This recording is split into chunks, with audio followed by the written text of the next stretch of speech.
Game 2 et on se retrouve pour une nouvelle après-séance. Il s'agit de Pacific Rim 2 Uprising, le deuxième opus de la saga Pacific Rim lancé en 2013 avec l'excellent film Pacific Rim de Guillaume Del Toro. Alors je sais que c'est un film, comment dire, où il faut de toute façon déconnecter son cerveau. Et d'ailleurs, je pense qu'à chaque début du film, on devrait nous mettre une petite pancarte pour nous dire vous risquez de perdre une centaine de neurones à chaque fois que vous voyez le film. Voilà, le premier, même si je l'aimais énormément, j'étais conscient que c'était un film totalement bourrin, c'était un film à gros budget, un gros blockbuster. Mais c'était fait par Guillaume Del Toro et c'est un réalisateur que j'affectionne tout particulièrement puisque j'adore l'univers de Guillaume Del Toro. Il fait toujours des films très colorés, avec des couleurs très étranges, des décors assez recherchés. Et donc on revient avec ce deuxième opus qui n'est pas réalisé par Guillaume Del Toro, il me semble que c'est lui à la production, mais je sais plus du tout le nom du réalisateur. Le fait est, ce n'est pas Guillaume Del Toro qui réalise ce deuxième opus. La moitié du casting n'y est même plus, d'ailleurs il y a exactement que 3 personnages qui sont du premier film, qui sont de retour dans celui-là. Voilà, donc c'est assez minime. Et en plus, le personnage principal n'est pas de retour dans le film. Donc je précise que c'est une vidéo sans spoiler. Donc je vais essayer au maximum de ne rien spoiler. De toute façon, voilà, c'est une vidéo sans spoiler. Donc n'ayez aucune inquiétude. De toute façon, le titre l'indique. Donc l'histoire du film se déroule 10 ans après les événements du premier, après la victoire des hommes, de l'humanité contre les kaiju, même si les kaiju n'étaient pas la vraie menace, puisque les kaiju ne sont qu'une arme utilisée par une race qu'ils appellent les précurseurs dans ce film. Donc enfin on leur donne un nom à ces créatures. Donc en fait c'est une espèce qui crée les kaiju afin d'affaiblir les défenses de l'humanité. Et donc ça se passe 10 ans après les événements de ça, l'humanité se relève à peine de cette guerre qui a duré quelques années déjà dans le premier film. Et donc on découvre un nouveau personnage, un nouveau héros, le fils d'Idris Elba qui était dans le premier film, qui était le général, le général des Jaegers. Qui se sacrifie d'ailleurs à la fin du premier Pacific Rim, et donc on découvre son fils joué par John Boyega, si je dis bien, enfin Finn de Star Wars. D'ailleurs il y a une petite ressemblance encore je trouve avec le personnage de Finn, bon plus assumé parce que Finn c'est quelqu'un qui n'a pas forcément confiance en lui, alors que là on a vraiment un personnage qui a vraiment, une grosse opinion de lui, j'ai l'impression. Même si encore une fois ils nous font le cliché bien sûr du fils qui essaye de marcher dans les pas de son père, mais pas trop non plus parce qu'il a pas trop envie, enfin bref, vous voyez le topo quoi, c'est vraiment le cliché de base. Donc voilà, le film, il faut savoir, voilà, vous voyez la bande-annonce, vous savez à quoi vous attendre du film. Le film a quand même un rebondissement quand même dans le film, je dois avouer, avec un personnage qu'on s'attend pas forcément à ce que ce soit lui qui fait ce qu'il fait dans le film. Je reste un peu vague parce que voilà, je veux pas trop spoiler. J'avoue que ça m'a un peu étonné et je m'attendais pas forcément à ça. Et c'est plutôt un bon point de faire un retournement de situation comme ça, puisque le premier n'avait rien de retournement de situation de quoi que ce soit. Donc c'était plutôt intéressant sur ce point de vue. Mais sinon voilà, pas grand chose d'autre à ajouter sur le film, mis à part voilà, ce petit retournement de situation. Donc on découvre ce personnage qui marche dans les pas de son père, on peut dire ça, qui va rencontrer une autre personnage qui d'ailleurs me fait penser un peu à Rey, en beaucoup plus jeune, puisque c'est une sorte de pilleuse d'épave, on peut dire ça. Puisque ce qui est intéressant dans ce film, c'est que voilà, après la guerre contre les kaiju, il y a plein d'épaves de carcasses de kaiju et d'épaves de Jaeger un peu partout. Et donc les gens, en fait, si vous voulez, il y a du trafic de tout ça.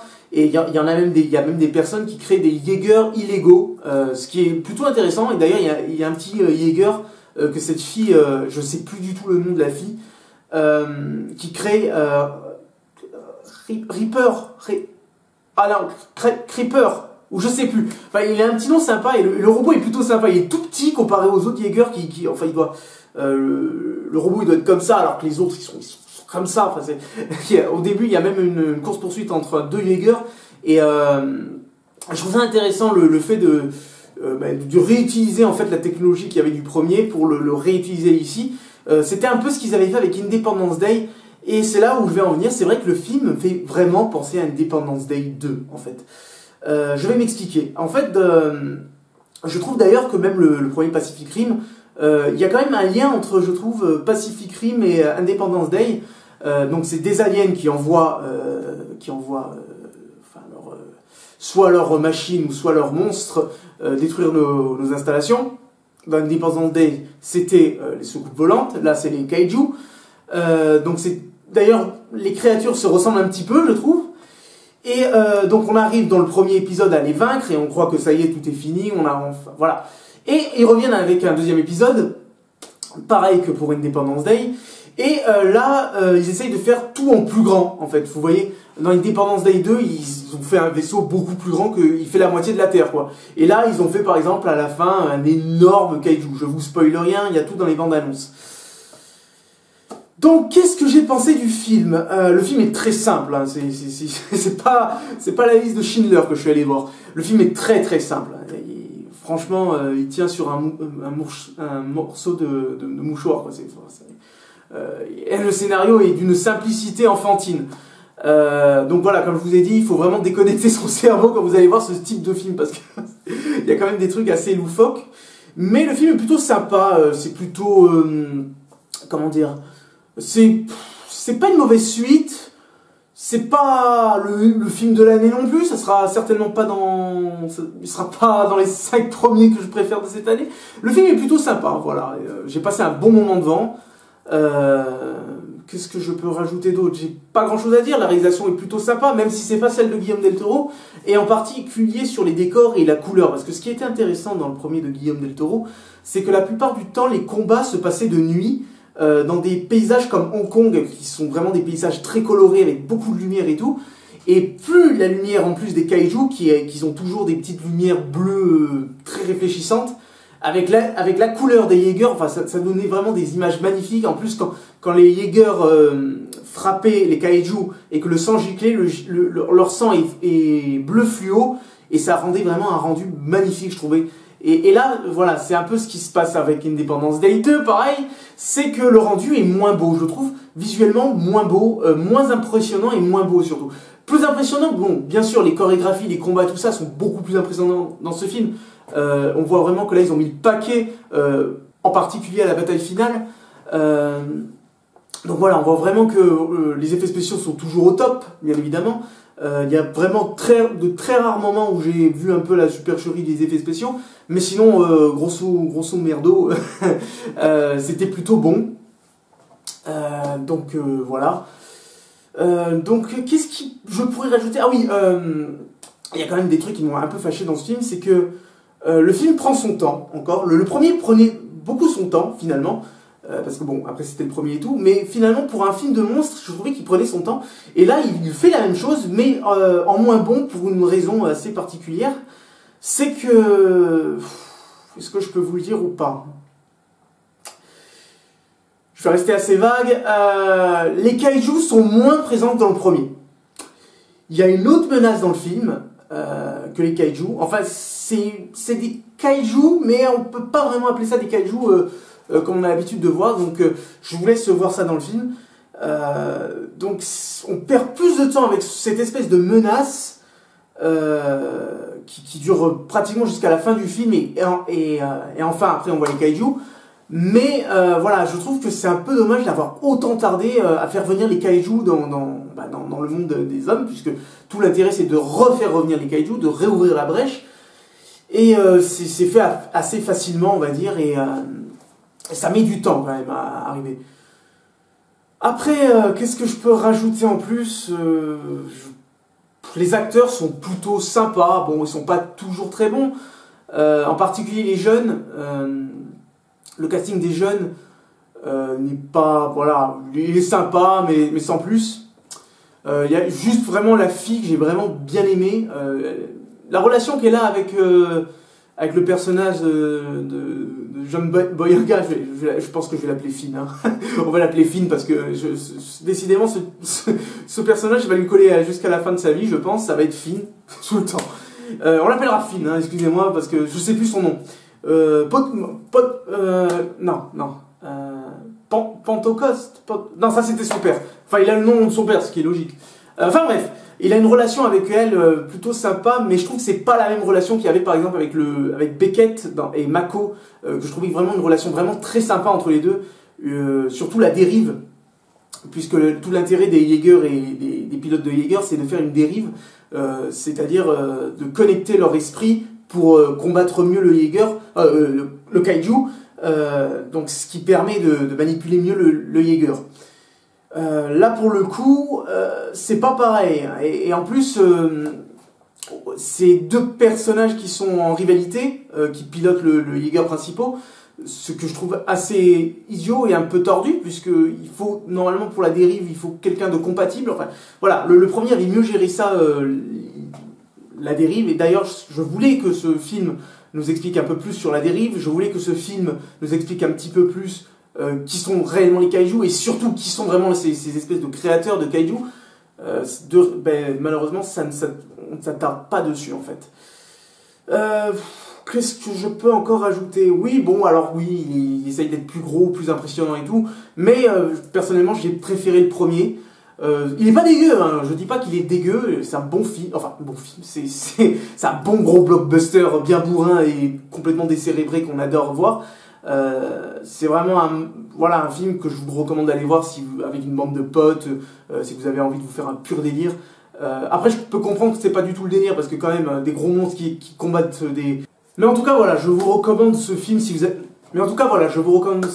si vous avez bien aimé le premier opus sorti en 2013. Il est dans la lignée du 2, hein. Il est dans la lignée du premier, de toutes les manières. Même si je trouve qu'il donne vraiment un côté Independence Day. J'ai vraiment ressenti ce côté Independence Day, moins bon que le premier, mais qui essaye esthétiquement de faire quelque chose de mieux, mais qui pas forcément est forcément mieux en fait. Il fait quelque chose de neuf, mais ça colle moins bien avec le premier, donc ça donne une espèce de décalage, une sorte comme de décalage artistique, on va dire. Sans compter qu'en plus ils nous font le coup de Independence Day, puisqu'à la fin ils disent ouais voilà on va aller, ils sont venus donc 2 fois, maintenant on va aller leur poutrer la gueule dans leur monde quoi. Donc voilà, ça, je sais pas ce que ça va donner, mais voilà. En tout cas voilà, c'est tout ce que j'ai à dire. J'ai pas grand chose à dire sur ce film. Je l'attendais, oui je l'attendais parce que voilà, j'ai bien aimé le premier. C'est un gros blockbuster, encore une fois je me répète. Mais voilà, j'avais vraiment pas d'attente sur ce film, j'avais pas de grands espoirs. Le film a été exactement ce que je pensais. C'est une bonne suite, mais quand même moins bon que le premier. Donc voilà, je pense que j'ai tout dit sur le film. Alors, juste petite anecdote, j'ai l'intention de faire une vidéo un petit peu spéciale prochainement, donc qui devrait sortir. Donc vous me direz dans les commentaires ce que vous pensez de cette nouvelle vidéo. Alors, je vous explique vite fait le contenu, pour vous préparer un petit peu. Ça va être en fait une sorte de vidéo qui va relater un petit peu tout ce que je fais, par exemple en 1 mois ou 2 mois ou des trucs comme ça. Par exemple, des vidéos, en fait je vais regrouper plusieurs vidéos dans une seule, des vidéos qui seraient pas forcément intéressantes de faire seul, mais de regrouper. C'est une sorte d'Avenger des vidéos en fait.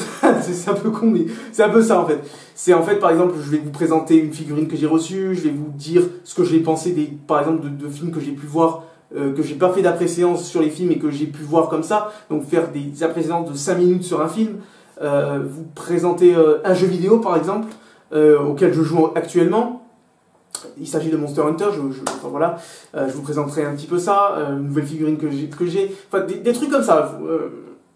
Vous me direz ce que vous en pensez, voire peut-être même plus tard des créations, enfin je peux rajouter plein de trucs dans ce style de vidéo, et en plus j'ai envie d'apporter un contenu un petit peu léger à ça, avec une petite dose d'humour, donc vous me direz ce que vous en pensez. Donc la vidéo est, enfin voilà, je suis en train de la faire, mais étant donné que ça y est, je suis enfin en vacances, je peux recommencer les vidéos, et c'est pour ça que j'ai un peu de retard sur Pacific Rim, parce que malheureusement, je n'ai pu le voir qu'aujourd'hui, là, samedi, alors qu'il est déjà sorti mercredi.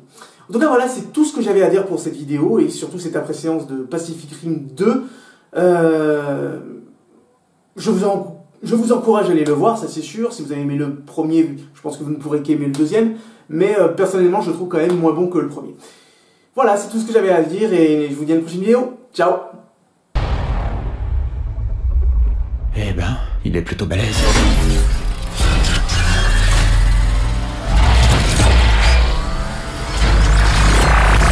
Balance-lui tout ce que t'as!